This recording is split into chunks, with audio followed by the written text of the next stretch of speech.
활용해서 개발을 하시려면 또 어떤 것들이 있는지를 저희 마이크로칩의 프로덕으로 좀 설명을 드리자면 저희가 어 좀 유명하고 많이들 사용을 하고 계신 제품인데 RN4870이라는 솔루션이 있습니다. 이 RN4870이 갖는 좀 장점들을 간단하게 설명을 드리면 ASCII 커맨드 인터페이스라는 게 있어서 이 모듈을 런타임 시에 직접 설정하거나 뭐 값을 읽어 보거나 할 수가 있어요. 그래서 개발 단계에서 테스트를 하거나 뭐 개발 디버깅을 하거나 할 때에 굉장히 유용하게 활용이 될 수가 있어요. 만약에 요 커맨드가 없다고 한다면 코드를 수정해서 컴파일을 해 가지고 이 보드에다 프로그래밍을 해서 또 돌려보고 그 값에 따라서 다시 이 코드를 수정을 해 보고 펌웨어를 쓰고 이런 일련의 작업들을 계속 반복을 해야 되는데 이게 다 한두 번이면 상관이 없지만 계속해서 개발을 이어나갈 때는 시간도 많이 들고 그건 리소스를 많이 잡아먹는 거죠. 그래서 이게 굉장히 좀 강력한 기능이다라고 저는 생각을 합니다. 트랜스페런트 UART 기능을 지원을 하는데 일종의 가상의 UART입니다. 어 그래서 이제 기존의 블루투스 클래식 통신에서는 SPP라는 것이 있었고 BLE는 없다라고 말씀을 드렸는데 고 블루투스 클래식에서 사용됐던 SPP와 유사하다고 할 수 있는 그런 기능이고요. 이제 저희 마이크로칩에서는 커스터마이즈된 서비스와 캐릭터리스틱스를 통해서 이 기능을 지원을 하고 있는 겁니다. 이후에 저 실습 때도 한번 더 자세하게 보실 거고요. 그다음에 마지막으로 뭐 임베디드 스크립트라는 것이 있는데 이게 어떤 기능이냐면 호스트 MCU의 제어가 없이 개입이 없이 이 스스로 정의된 이 스크립트에 따라서 동작을 할 수 있는 기능을 말합니다. 뭐 예를 들면은 디스커넥션이 발생을 했다.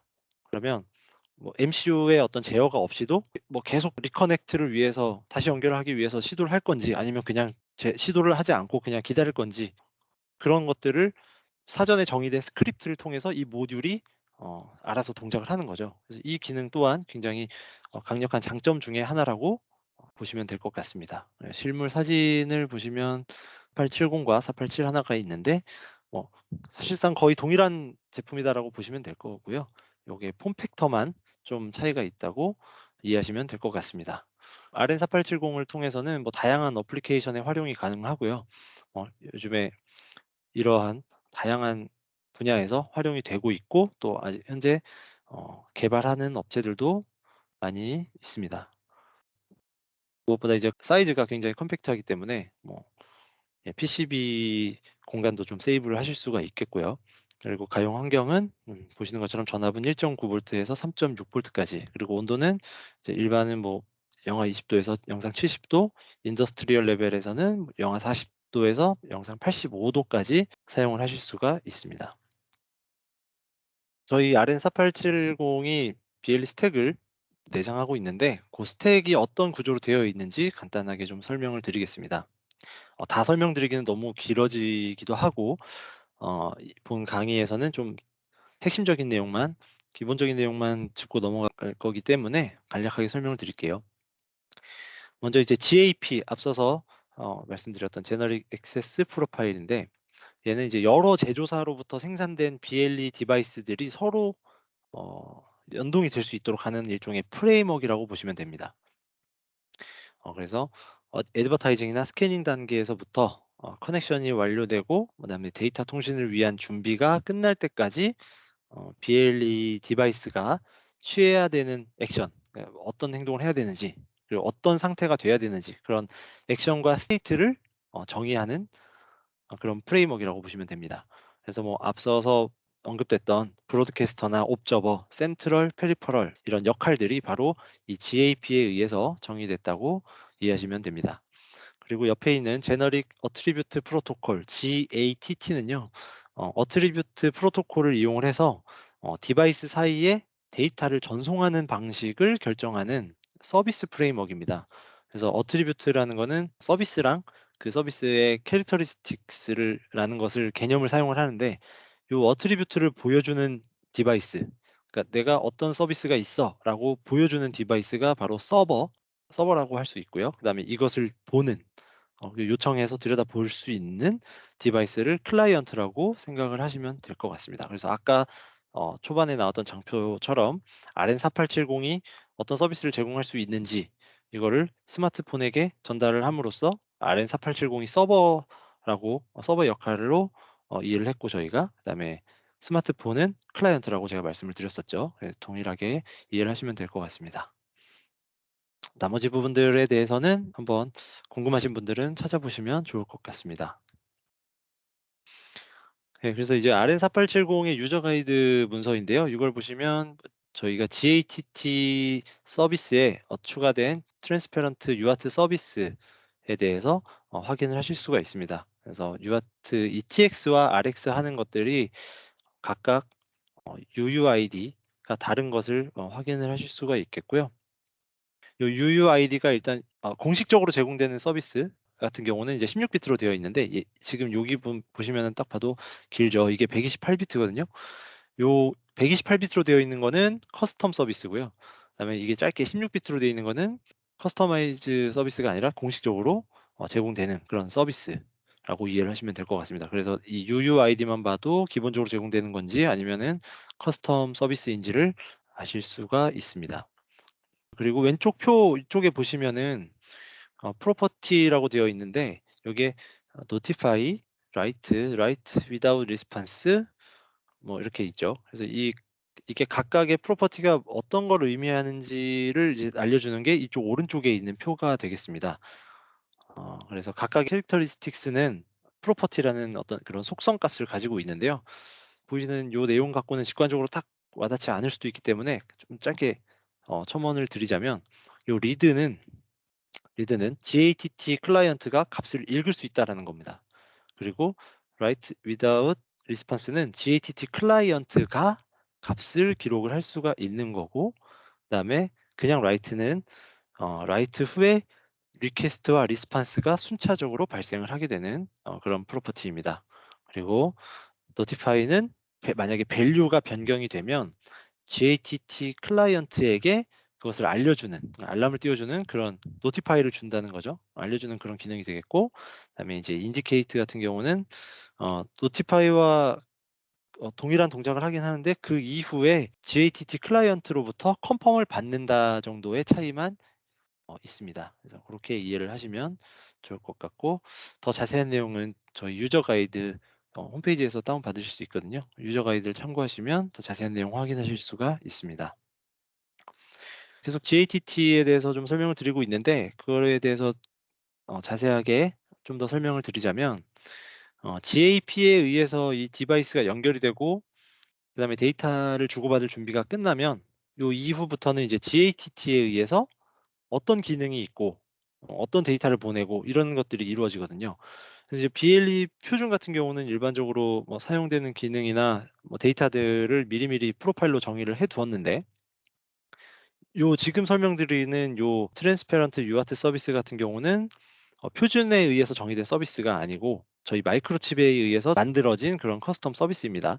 그래서 요 GATT 클라이언트는 GATT 서버가 어떤 서비스를 제공하는지에 대한 정보가 전혀 없어요, 처음에는. 아무것도 모르기 때문에 요 두 디바이스가 연결을 맺게 되면 이 클라이언트는 서버한테 "너 어떤 서비스 있어?" 라고 물어봅니다.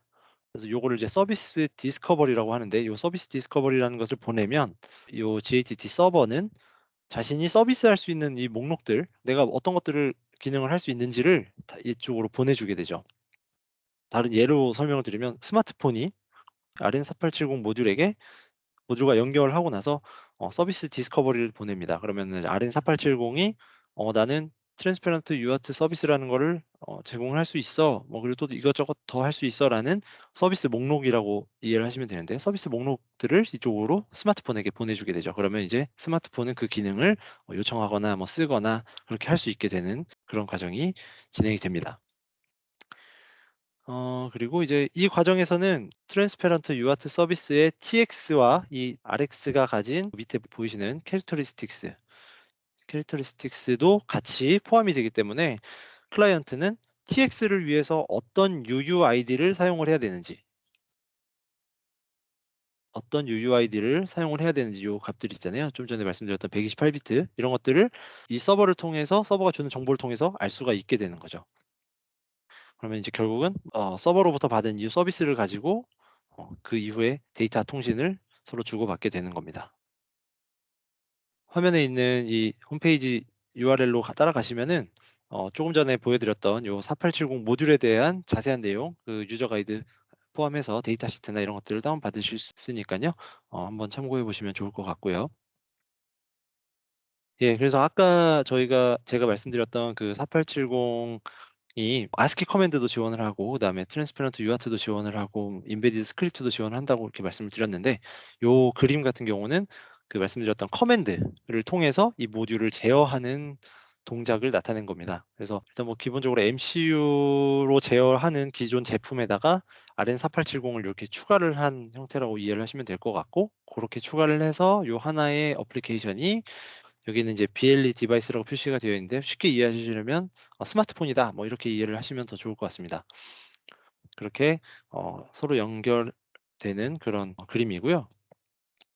그래서 이제 ASCII 커맨드를 지원을 한다고 말씀드렸는데, 이 모듈의 설정을 할 때에 모듈에 어떤 특정 설정을 하고 싶다, 아니면 뭐 어떤 커맨드를 내리고 싶다라고 하면은, 여기 보이시는 것처럼 특수기호 달러를 3번 입력을 하시게 되면 커맨드 모드로 진입을 하게 됩니다. 그래서 프롬프터가 이렇게 딱 떠요. CMD라고 뜨는데, 이게 커맨드 모드에 진입을 하신 거고, 여기서 뭐 정보를 확인한다든지 설정을 한다든지 하고, 이제 여기서 다시 빠져나올 때는 마이너스를 3개, 마이너스 마이너스 마이너스를 입력을 하시면 커맨드 모드에서 빠져나오게 됩니다. 이 부분도 뒤에서 보여드릴 그 실습 동영상을 통해서 더 확인을 하실 수 있고요. 앞으로 진행될 그런 어떤 RS4870과의 연결을 위해서 필요한 어떤 설정? 예, 이런 거라고 보시면 되고요. UART 통신을 위한 설정은 보시는 것처럼 보레이트, 그리고 데이터 비트, 페리티 비트는 없음, 스톱 비트, 그리고 플로우 컨트롤 끄기. 예, 요런 식으로 터미널 프로그램에 설정을 하셔서 연결을 하시면, RN4870과 PC와 연결하시면 터미널 프로그램으로 RN4870에게 커맨드를 날릴 수 있게 됩니다. 그리고 조금 전에 설명드렸던 커맨드 모드에 들어가기 위해서는 달러 3번 입력, 그리고 나오기 위해서는 마이너스 마이너스 마이너스, 예, 이렇게 하시면 될 거고요. RN4870에서 사용하실 수 있는 커맨드가 굉장히 많이 있는데, 뭐 큰 카테고리로 지금 이렇게 나눠져 있는 거고요. 이거를 저희가 다 일일이 설명해 드릴 수도 없고, 그리고 이제 뭐 아무래도 시간도 부족하다 보니까 저희가 어떤 명령어들이 있는지, 주로 많이 사용하는 거, 아니면 아주 기본이 되는 거, 그리고 오늘 실습을 통해서 한번 더 보시게 될 거, 그런 명령어들만 위주로 좀 간략하게 보여드리고 넘어가도록 하겠습니다. 그래서 이제 SN이라고 하는 커맨드인데요. 주의하실 점은 요 띄어쓰기 없이 입력을 하시면 되고, SN, 그다음에 이제 블라블라블라 이렇게 쓰시면 되는데, 이 커맨드 같은 경우는 set name의 줄임말입니다. 그래서 이 디바이스의 이름을 설정을 하는 명령어가 되겠습니다. 그래서 모듈에서 커맨드 모드로 진입을 하신 다음에 sn, 그리고 이름을 띄어쓰기 없이 쭉 입력하셔서 엔터 치시면은, 성공한 경우에는 화면에 AOK라고 뜰 거고요. 만약에 에러가 있어, 신텍스 에러가 있다, 그러면 에러가 리턴되게 됩니다. 그리고 성공하게 되면 그 이후부터 바로 설정하신 디바이스 이름을 바로 확인을 하실 수가 있습니다. 이거는 이제 get 명령어인데요. 예를 들면 이제 GA를 입력을 하게 되면, 이 A가 authentication의 약자거든요. 그래서 get authentication, 어, 설정된 어떤 인증을 위한, authentication을 위한 설정을 확인을 하실 수 있는 그런 명령어가 되겠습니다. K는 이제 kill의 약자로서, 큰 범주로 말씀드리자면 이거는 이제 액션 명령어에 해당이 되는데, 요 kill 명령어를 사용을 하게 되면 연결된 디바이스를 강제로 디스커넥트 시킬 수가 있습니다. 연결을 끊을 수가 있고요. 사용법은 K, 1을 띄어쓰기 없이 입력을 하시면 됩니다. 그러면 제대로 연결이 끊어졌다면 이렇게 표시가 될 거고, 문제가 있다면 에러, 이런 식으로 출력이 될 겁니다. 그다음에 LB 같은 경우는 리스트 본드를 이제 줄여서 이렇게 나타낸 거고요. 이 본드된 디바이스들을 확인할 수 있는 그런 명령어가 되겠습니다. 그래서 각 디바이스들의 이제 어드레스나 어드레스 타입 등 뭐 이런 것들을 비롯해서 요거에 본딩되었던, 아니면 뭐 등록되었던 디바이스가 몇 개인지, 이런 것들을 확인하시기 위한 어떤 명령어가 되겠습니다. 그리고 이제 뭐 SF인데요. 요거는 여러분들께서 이제 이 모듈을 가지고 어떤 설정을 계속 바꾸시면서 하다 보면은 초기 상태로 되돌리기가 굉장히 어렵잖아요. 그런 경우에 공장 초기화라고 저희는 표현을 하죠. 팩토리 리셋을 위한 명령어가 되겠습니다. 그래서 SF 그리고 사용법은 컴마 2 입력을 하시면 공장 초기화 상태로 돌아가게 되고, 요 뒤에 이제 2로 쓰실 수도 있고 1로 쓰실 수도 있는데, 1은 그냥 공장 초기화를 진행을 하고 이제 디바이스 이름이나 본드 리스트 같은 데이터가 초기화되는 거고요. 2는 서비스 테이블이나 임베디드 스크립트 같은 그런 모든 데이터, 그러니까 완전 다 모든 것을 다 초기화하는 것이 바로 2가 되겠습니다. 그렇게 되고 이제 R, 1은 이제 리부트하는 거고요. 아마 많이 사용을 하실 것 같은 그런 명령어가 되겠습니다. 다음으로 이제 D라는 명령어인데요. 덤프를 줄여서 D로 표현을 한 것 같습니다. 덤프는 모듈의 정보를 확인하는 그런 명령어가 되겠습니다. 굉장히 자주 사용을 했고요, 저도. 덤프 명령어 같은 경우는 모듈의 어떤 맥 주소, 그리고 디바이스의 이름, 그다음 뭐 어떤 보안 설정이 되어 있는지, 그리고 어떤 서비스들이 가능한지 등등을, 또 핀 코드, 이런 것들까지 다 확인을 할 수 있는 그런 좀 유용한 명령어가 되겠습니다. 그래서 그다음에 set 서비스, 즉 SS인데요. 이 모듈이 지원할 서비스를 설정을 하는 명령어입니다. 그래서 이제 SS 뒤에 적용할 서비스를 요런 표에 의해서 설정을 할 수가 있는 거고요. 만약에 이제 이 디바이스 인포메이션이랑 그다음에 UART 트랜스페런트 서비스를 같이, 이 두 개를 같이 사용을 할 수 있게 하겠다, 이 서비스를 제공을 하겠다라고 하면 요 비트맵 8과 4가 더해진 C0를 설정을 하시면 이 두 개의 서비스가 사용이 가능하도록 설정이 되는 겁니다. 뭐 하나만 하겠다, 비콘만 하겠다 그러면 그냥 여기에 SS, 20이 되는 거고요. 마찬가지로 인포메이션만 제공하겠다 그러면 SS, 80 이렇게 사용을 하시는 거죠. 그리고 이제 명령어 F 같은 경우는 이 모듈이 센트럴로서의 역할, 그러니까 이제 스캐닝을 하는 거죠. 스캐닝을 강제로 시작하도록 하는 그런 명령어가 되겠습니다. 그래서 F로만 사용을 하실 수도 있고, 이렇게 F로만 사용하실 수도 있고, F 뒤에 이 파라미터를 입력을 해서 스캔하는 인터벌하고 스캔하는 그 윈도우를 직접 지정을 하실 수도 있는데, 이번 저희 실습 때는 직접 보시진 못할 것 같고요.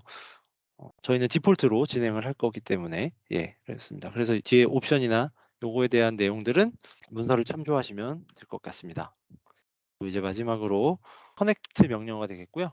BLE 연결을 위해서 사용되는 그런 이제 C라고 입력을 해서 그런 명령어인데, 숫자 0 또는 1을 사용을 하실 수가 있고요. 뒤에 BLE 어드레스까지 띄어쓰기 없이 차례로 입력을 하시면 되겠습니다. BLE 어드레스 같은 경우는 이제 덤프 명령어를 사용을 해서 확인을 할 수 있는 그런 정보가 되겠습니다. 이따가 저 실습 영상에서도 나올 거니까 한번 주의 깊게 보시면 좋을 것 같아요.